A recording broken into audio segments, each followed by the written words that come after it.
বিজেপির যুব সভাপতিকে মারধরের অভিযোগ বিধায়ক ঘনিষ্ঠের বিরুদ্ধে। ঘটনায় রাজনৈতিকভাবে নিশানা তৃণমূলের। বিধানসভা নির্বাচনের আগে অস্বস্তিতে বনগাঁর বিজেপি।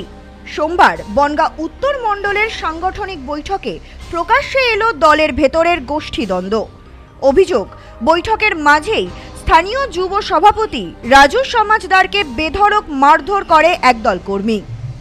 হামলার নেপথ্যে ছিলেন বিধায়ক অশোক কীর্তনিয়ার ঘনিষ্ঠরা, এমনই অভিযোগ উঠেছে।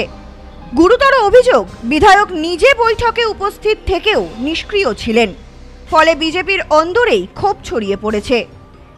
আমি তার ভিডিওটা যখনই করি, ওখান থেকে বসে অশোক কীর্তনিয়ার লোক এবং তার যে পিএ তরুণ বিশ্বাস আছে বলে এরা এখানে কি করছে বলে মাইকটা কেড়ে নেয় এবং তারপরে আমার হাতে ফোন কেড়ে নেয়, নিয়ে তরুণ কোনো কথা না শুনে আমার পরে চড়াও হয়।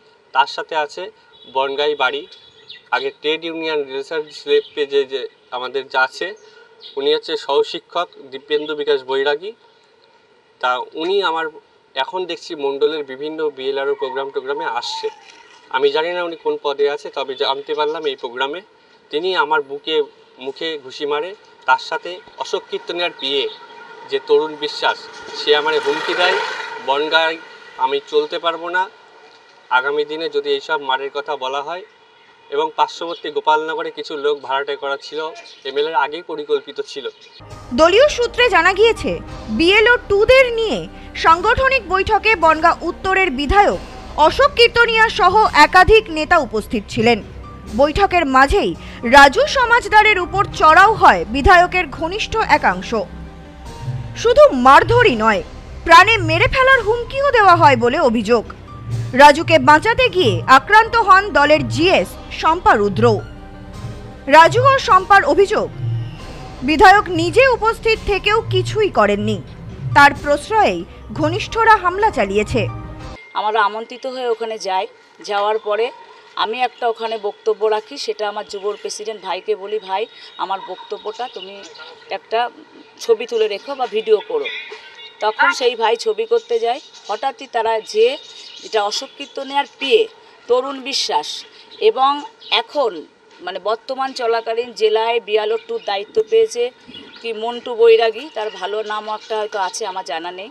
তারা থেকে সেই ভাইকে প্রথমে ফোনটা কাটতে যায়, ভাইয়ের হাত থেকে ফোনটা নিয়ে ফেলে দেয়, ভাইকে বেধড়ক মারার পরে সেখানে বিধায়ক, আমার একটাই প্রশ্ন আমার ভারতীয় জনতা পার্টির কাছে, যে বিধায়ক পেজেন্ট থেকে এই যে গুন্ডামিটা চালালো, সেটার বিরুদ্ধে তো আমি প্রতিবাদ করছি, বা যারা করেছে তার জন্য আমরা হসপিটাল থেকে ভাইকে ফিরিয়ে নিয়ে এসে থানায় ডায়েরি করছি।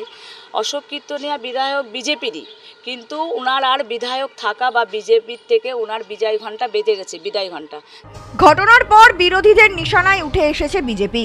বনগাঁ সাংগঠনিক জেলার তৃণমূল সভাপতি বিশ্বজিৎ দাস বলেন, বিজেপি আসলে গোষ্ঠী কোন্দলে জেরবার।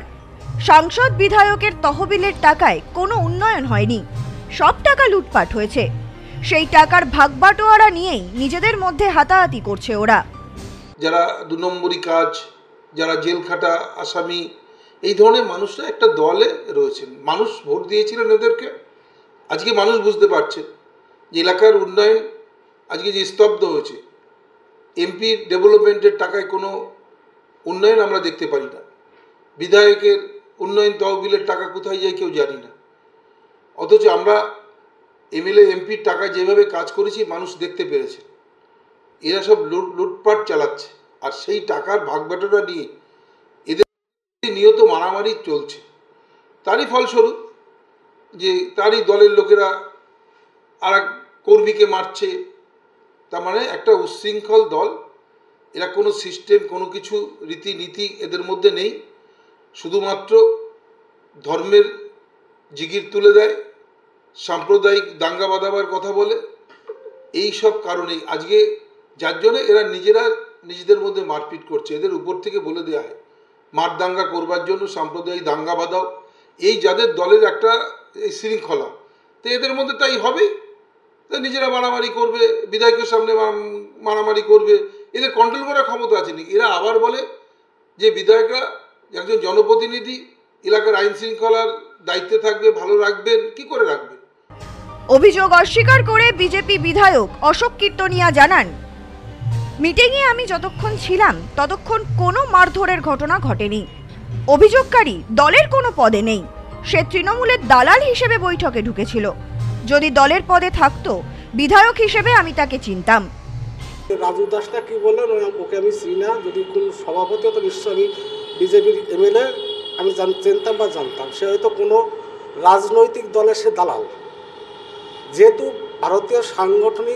ভারতীয় জনতা পার্টির সাংগঠনিক একটা মিটিং হচ্ছিল, সেখানে BLA 1 এবং BLA 2 নিয়ে মিটিং। যদি সে সাংগঠনিকভাবে সে ডাক পেত, ভারতীয় জনতা পার্টির কোনো কার্যকর্তারই নিশ্চয়ই সে ডাক পেত। যেহেতু সে BLA 1 বা BLA 2 কোনো কার্যকর্তা নেই, সে ডাক পায়নি।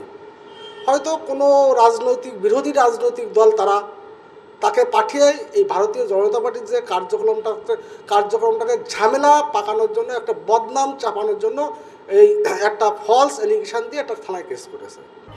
অন্যদিকে রাজু বুধবার গোপালনগর থানায় দলের 4 জনের বিরুদ্ধে লিখিত অভিযোগ দায়ের করেছেন।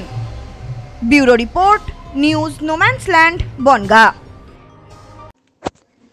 পশ্চিমবঙ্গের উত্তর 24 পরগনা জেলার বনগাঁ এলাকায় Sudhir Karmakar college of education এক স্বনামধন্য এবং অতি উল্লেখযোগ্য শিক্ষণ মহাবিদ্যালয়। বর্তমান এই শিক্ষক মহাবিদ্যালয়ে নতুন শিক্ষাবর্ষে বিএড অ্যাডমিশন চলছে। তাই বিএড অ্যাডমিশন নেওয়ার বিষয়ে যে সমস্ত শিক্ষার্থীরা আগ্রহী তারা অতি সত্বর কলেজের অফিসে এসে যোগাযোগ করবেন। আমাদের কলেজের ঠিকানা গোপালনগর, চরচালকি, বনগাঁ, উত্তর 24 পরগনা। পিন নম্বর 743235।